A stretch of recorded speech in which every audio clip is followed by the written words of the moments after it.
ಬಿಜೆಪಿಯಲ್ಲಿನ ಬಣ ರಾಜಕೀಯದ ವಿಚಾರ ಸುಸೂತ್ರವಾಗಿ ಬಗೆಹರಿಯುತ್ತದೆ. ಎಲ್ಲರೂ ಒಟ್ಟಾರೆ ಸಾಧನೆ ಮಾಡಲು ಸಾಧ್ಯ. ಪರಸ್ಪರ ಕಚ್ಚಾಟದಿಂದ ಯಾರಿಗೂ ಲಾಭವಿಲ್ಲ ಎಂದು ಮಾಜಿ ಸಿಎಂ ಬಿಎಸ್ ಯಡಿಯೂರಪ್ಪ ಹೇಳಿದ್ದಾರೆ.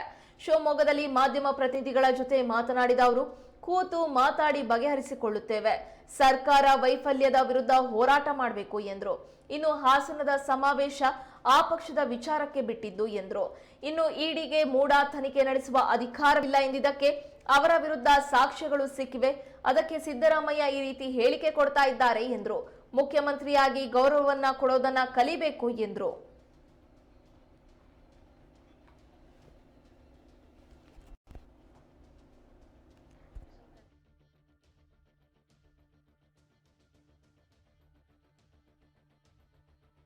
ಬಸನಗೌಡ ಪಾಟೀಲ್ ಯತ್ನಾಳ್ ಉಳಿದ ವಿಷಯಗಳು ವಿಶೇಷ ಒಂದು ಕಾರ್ಯಕ್ರಮಕ್ಕೋಸ್ಕರ ಹೋಗ್ತಾ ಇದ್ದೇನೆ.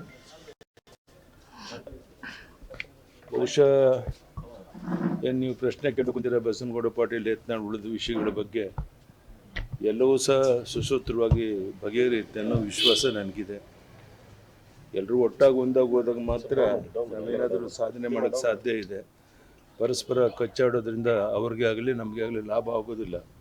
ಸೊ ಅದರಿಂದ ಈ ಅಧಿವೇಶನದಲ್ಲಿ ಎಲ್ಲರೂ ಒಟ್ಟಾಗಿ ಈ ಸರ್ಕಾರದ ವೈಫಲ್ಯತೆ ವಿರುದ್ಧ ಹೋರಾಟ ಮಾಡೋಕ್ಕೆ ಒಟ್ಟಾಗಿ ಕೆಲಸ ಮಾಡಬೇಕು ಅಂತೇಳಿ ವಿನಂತಿಯನ್ನು ಮಾಡ್ತೇನೆ. ಸರ್, ಸಮಾವೇಶ ಆಗ್ತದೆ. ಹಾಸನದಲ್ಲಿ ಸಮಾವೇಶ ಆಗ್ತದೆ. ಕಾಂಗ್ರೆಸ್ ಸಮಾವೇಶ ಮಾಡ್ತಿದ್ದಾರೆ. ಕಾಂಗ್ರೆಸ್ ಅಲ್ಲಿ ಸಮಾವೇಶ ಗೊತ್ತಿದೆ, ಮಾಡಲಿ ಪಾಪ. ಅವ್ರ ಪಕ್ಷಕ್ಕೆ ಬಿಟ್ಟಿದ್ದು ಕಾರ್ಯಕ್ರಮ, ನಾವು ಅದನ್ನು ಟೀಕೆ ಮಾಡೋಕ್ಕೆ ನಮ್ಗೇನು ಅಧಿಕಾರ?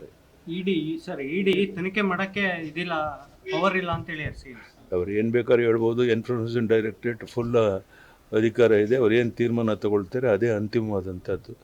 ತಮ್ಮ ವಿರುದ್ಧ ಅವರು ಒಂದು ಸಾಕ್ಷ್ಯಾಧಾರಗಳು ಸಿಕ್ಕಿ ಹೇಳಿಕೆಯನ್ನು ಕೊಡ್ತಾ ಇರೋದ್ರಿಂದ ಗಾಬರಿಯಾಗಿ ಈ ರೀತಿ ಮುಖ್ಯಮಂತ್ರಿ ಹೇಳಿಕೆಯನ್ನು ಕೊಡ್ತಾ ಇದ್ದಾರೆ.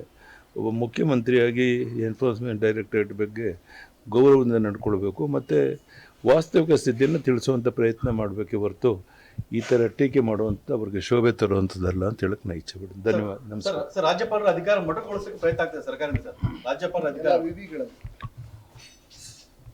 ಬಹುಶಃ ಭಾಳ ಡೆಸ್ಪರೇಟ್